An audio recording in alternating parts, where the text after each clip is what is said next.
Welcome POLSC2303 OCCC Introduction to IR. I'm your professor, Wes Jameson, and if you can hear this, you can probably tell that I'm a little under the weather.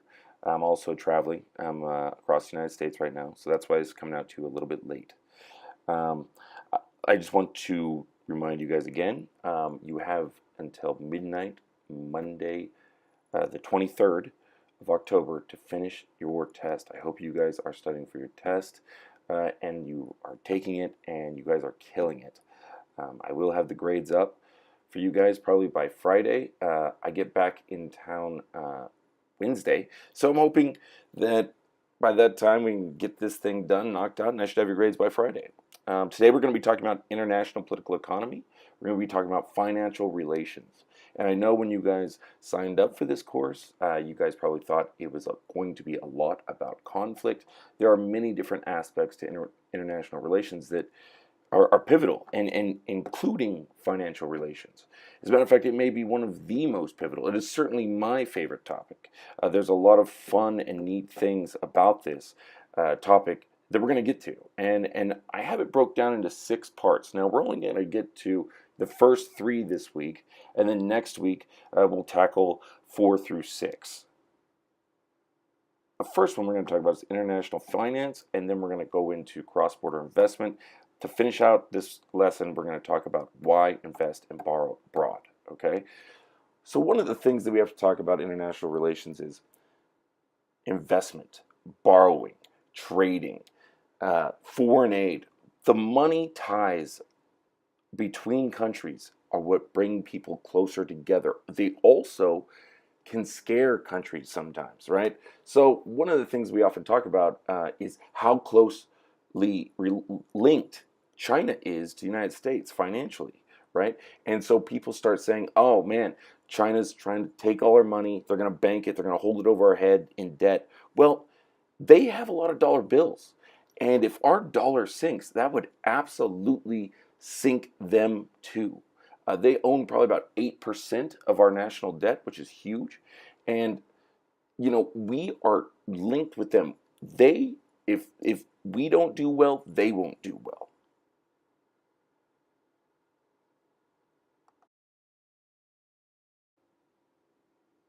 So, an example of how when countries are linked together and if something goes bad, we can look back to the financial crisis of 2007, 2008. I know that was 10 years ago, and you guys probably don't have a firm memory of it, but if you can recall, there was a credit crunch in the U.S. housing market. Nobody was getting houses. Banks had all these toxic assets, essentially all this mortgage assets that nobody was paying, and so these assets were just going bad. Nobody was paying on them. So it became just a cascade of one thing after another, and we started seeing banks falling. We saw big investment banks fall, and then we started seeing the little banks fall. But who was at fault, right? Because people were just giving away loans. It kind of goes back to the Great Depression, okay? The Great Depression happened because banks were allowed to play the stock market. They would take your deposit and they would play the stock market. So when the markets crashed, the banks completely fell out. Well, that law was changed in 1933 and it was called Glass-Steagall Act, okay? And what it did was it separated banks from investment firms. That means that banks could no longer play the stock market with your money. But over time, these laws became eroded.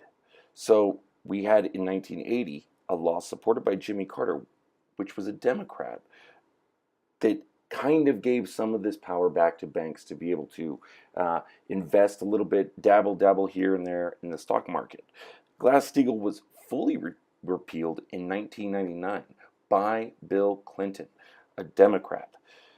And the reason why I'm bringing up Democrat-Republican is because the savings and loan crisis in the 1980s, everybody blamed Reagan, who was a Republican. And then in 2000s, when we had 2008, we saw that people were blaming Bush. Well, it goes back. It goes back to these Democrats, right?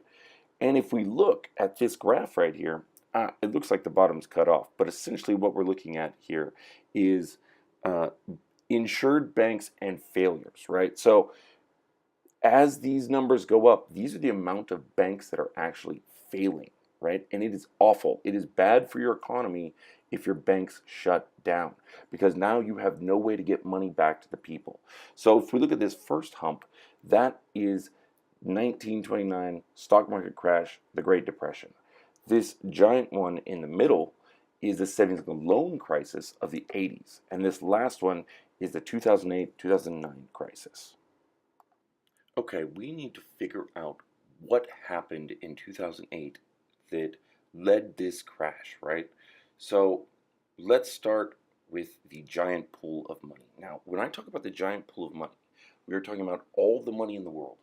Every Chinese yuan, every Japanese yen, every dollar bill, every penny. And we're talking about all the money in the world. All the money somehow, strangely, quadrupled in size after 1950. Now, why? Well, it can get pretty complicated. People are thinking that a lot of poor countries became rich somehow. They started selling TVs, they started selling their natural resources. And like you can see in this graph, after 1950, there was a huge takeoff in money. Some people think that it could be the increase in central banks and the amount of money that's being flowing into the economy that these central banks like to do. They call it easing. So when all this money comes into the market, it's got to go somewhere. People have to put this money somewhere where it can continue to grow, right? So there's millions of these people out there, little investors that sit behind a computer and they're looking for very, very safe investments. People love to invest in the United States. The United States has never not paid back what it's borrowed. So typically they're very low interest, they're boring, they don't move very much, but that's what they want. They want this reliable growth, right? But in about 2000, 2001, something happened that changed everything. Everybody really kind of stopped investing in US bonds, okay? What happened? Okay, Alan freaking Greenspan happened. I know. Alan Greenspan used to be the head of the Fed. What he did was he dropped the interest rate from about 5%, which everybody seemed to be enjoying, to a measly 1%. Now nobody was actually making any money on the giant pool of money. It was just a very tiny 1%, right? So what were people going to do with this money? Where were they going to invest? They didn't want to get the 1% that Alan Greenspan was offering from the Fed, so they have to find another way to make their money. What they do, they start investing in housing, U.S. houses, right? Because look, what's more reliable than a house? You own it for 30 years. Of course you're going to pay on it. You live there, and houses have been consistently being paid, and they keep growing in value. For years, people kept telling everybody that houses will never go down in value. A house can only increase in value, right? So that's actually not true. And we saw this in 2007, 2008. But if you look for the long majority of time, houses consistently grew in value, right? And then all of a sudden in 2008 and 2007, the housing market just tanked. Now that's a lot of this is because there was a lot of houses out there that people couldn't afford, and they got the house anyways. The bank would let them have it because the bank was getting a lot of fees to hand out these mortgages. So this is a very interesting graph as well. So if we look at these two lines, right, the dark blue is actual house prices. Now the light blue is fair valuation. So you see how the light blue just consistently goes up. But something happened in '04 where we just have this giant increase in actual home prices. Now, when we look at the distance between the blue and the light blue, that is called a bubble. And when that thing goes straight down, that is the bursting of a bubble. So what did we do to try to fix this? Well, the US Fed, the Fed, the central bank of the United States, started injecting liquidity. Now, what that means is they started putting just trillions of dollars into the economy. How do they do that? They just give it to the banks. They expect the banks to lend people this money to help them, with their lives. Well, millions of jobs were lost, so people couldn't borrow from the banks. Billions of dollars absolutely just went up in smoke, literally gone. It actually moved across the ocean. We started seeing a crisis in Europe. Everybody was in debt and nobody was going to pay it back. Nobody could pay it back. Ireland, Spain, they were going through their own housing bubbles. Portugal, Greece, their deficits were caused by foreign spending and foreign borrowing. Do you remember in 2004, Greece had the Olympics there? They had to cover that somehow. They borrowed a lot of money. Now, keep in mind, for the test, it will be very important that you guys know these countries. Often they are called the pigs. That's P for Portugal, I for Ireland, G for Greece, and S for Spain.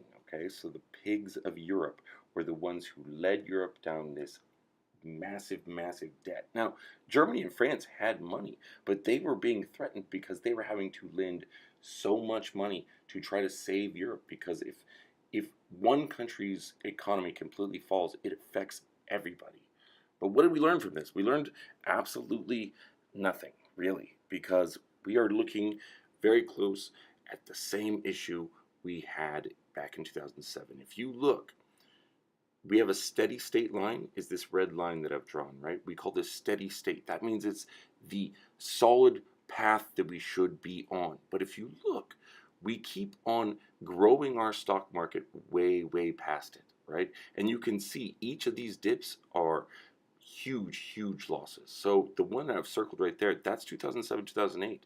If you look, we are beyond where we were in 2007, 2008. And if we go through this again, we are going to see a even worse depression, even worse recession than we saw back in 2007, 2008. That's because we've learned nothing. We have not changed any of the laws that got us in trouble in the first place. All right, moving on.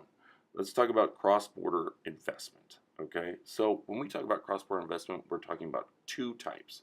The first one is called portfolio, all right? Now this is, you place a bet on somebody. You say, this is usually like bonds, loans, stock, just pay me back with money. You have no role in the management of how it's going to happen, right? So it's just buying a stock and then hoping that the company does well, loaning somebody some money and hoping that they pay you back. You cannot control them. You have no say in what they do to make you that money back, right?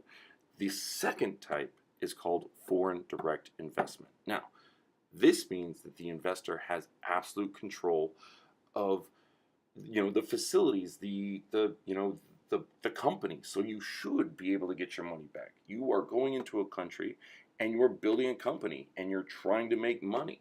That is foreign direct investment. There's lots of foreign direct investment. It's actually probably the most type of the most used type of investment across the world.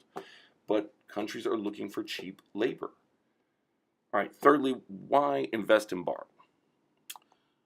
Because you can make a lot of money. If you look, actual investment in emerging markets, which are essentially like developing countries, have increased dramatically over the last 20 years. It's because we've figured out that we could have these people make our goods for very little money, and that saves us money at the stores, right? So we pay less because we charge them $1 a day. Now, I know nobody likes that. Nobody likes this idea of not paying people what they deserve, right? $1 or $2 a day, or maybe even children.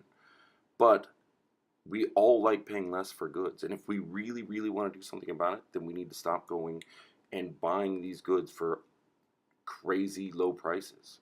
You get a high rate of return. There may be natural resources not found in your home. That's why you do it. Sweetheart deals, right? Sweetheart deals. What are sweetheart deals? Sweetheart deals, you're an investor in a company. You own a company. Now, let's say you want to go to, I don't know, Uruguay and build your company there. Sometimes they will just give you the land. Sometimes they won't charge you taxes. But there is extreme risks when it comes to taking advantage of these sweetheart deals. What if the leader changes? Then you might run into costs, right? The idea is called sovereign risk. So this is when you're the investor, you have a company in Uruguay. The Uruguay government all of a sudden comes in and takes your company from you. They come in with guns and they keep you from entering in your company. And not only that, they take all your goods. So sovereign risk is a real thing because you have no rights in these countries. You're not a citizen. You are there to take advantage of their cheap labor. And as we see, it has been up and down, right? There's a lot of FDI now flowing into these developing markets, these emerging markets, because we are taking advantage of these people. But to a certain extent, we let them do it. We want them to do it because we want to pay little for our goods.